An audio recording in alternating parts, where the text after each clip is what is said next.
வணக்கம்.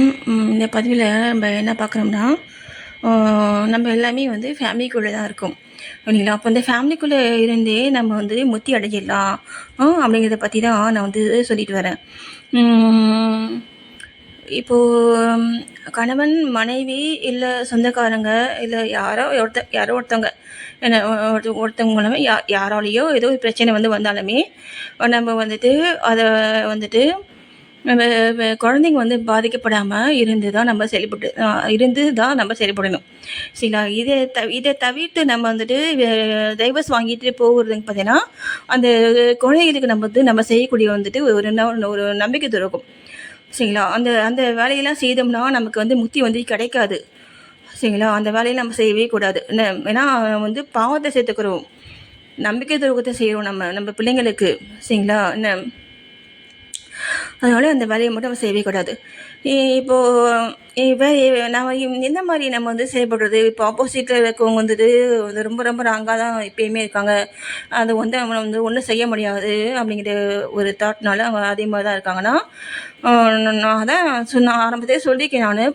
பல வீடுகள் வந்துட்டு என்ன பண்ணாங்கன்னா, பிள்ளைங்கள மூலமாக அவங்கள வந்துட்டு அவங்க ரொம்ப வந்துட்டு பிரில்லியண்ட்டாக செயல்படுறதா நினச்சிட்டு பிள்ளைங்க மூலமாக அந்த ஆப்போசிட் பர்சன்ஸை வந்துட்டு செயல்பட வைக்கிறாங்க. அது அது வந்து பார்த்தீங்கன்னா, அந்த பிள்ளைங்களுடைய லைஃப் வந்துட்டு மைண்டு வந்து பார்த்தீங்கன்னா பயங்கரமாக வந்து கொலாப்ஸ் ஆகும். சரிங்களா? பயங்கரமாக வந்து கொலாப்ஸ் ஆகும். சரிங்களா? நீங்கள் உண்மையாலுமே வந்துட்டு ஒருத்தவங்க வந்து ராங்காக இருக்காங்க அப்படின்னா கூட அப்படின்ட்டு நீங்கள் செய்தாலே அதை கூட நான் செய்யக்கூடாது அப்படின்னு பொய்யா ஒன்றத்தை செய்யலாமா? அது எவ்வளோ பெரிய தப்பு தெரியுமா? அதை நம்ம செய்யவே கூடாது. அதெல்லாம் சரியான தண்டனை இருக்குங்க. அதுக்கெலாம் தண்டனை இருக்குது. நான் அதெல்லாம் வந்து போக போக நான் வந்து அதெல்லாம் வந்துட்டு நான் வந்து சொல்ல தான் போகிறேன். சரிங்களா?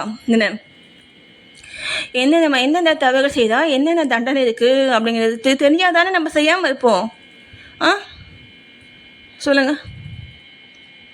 தண்டனை கிடைச்சா நம்ம செய்ய மாட்டோம்ல.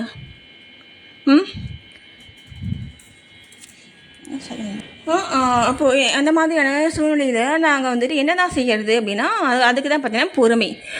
அதான் நான் சொல்லியிருக்கேன், கடலை விட பொறுமையாக இருக்கணும், பூமியை விட பொறுமையாக இருக்கணும். யார்? இந்த ஃபேமிலிக்குள்ளே இருக்கக்கூடிய எல்லாருமே சொல்கிறேன். ஓகேங்களா? இந்த காலமா அப்படி இது மாறும். என்ன மாறும்? வாழ்ந்தவங்க தாழ்வாங்க, தாழ்ந்தவங்க வாழுவாங்க. சரிங்களா? ஒரு ஃபேமிலிக்குள்ளே இதுதாங்க நடக்கும். ஏன்னா ரொம்ப நாளைக்கு பொய்யான உண்மை அப்படின்ட்டு நம்ம வந்து நம்ப வைக்க முடியாது. எத்தனை முறை நீங்கள் வந்துட்டு அந்த வாய் ஜாலத்து மூலமாக அந்த ஒருத்தவங்களை வந்துட்டு ஒரு ஏமாற்றிட்டே இருந்தாலும் கூட சரிங்க, அவங்களுக்கு வந்து தெரிய வரும். யாராக இருந்தாலும் குழந்தைங்களுக்கு என்ன குழந்தைங்க வந்துட்டு ஏமாற்ற முடியாது. மேக்ஸிமம் சொல்கிறேன், குழந்தைகளை வந்துட்டு ஏமாற்ற முடியாதுங்க. அதுக்கு கரெக்டாக இருக்குங்க குழந்தைங்க. சரிங்களா?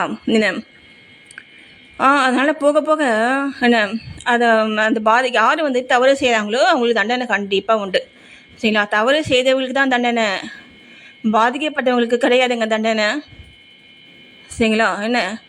அதனால் நம்ம தவறு வந்து செய்யக்கூடாது. அந்த மாதிரி நம்ம வாழ்ந்தால் மட்டும்தான் நம்ம வாழ்க்கையில் நம்ம வந்த நோக்கத்தை நம்ம வந்துட்டு அடைய முடியும். அதுக்காக தான் இந்த பிறவியை நமக்கு கடவுள் கொடுத்துருக்காரு, வேறு எதுக்காகவும் கொடுக்கல.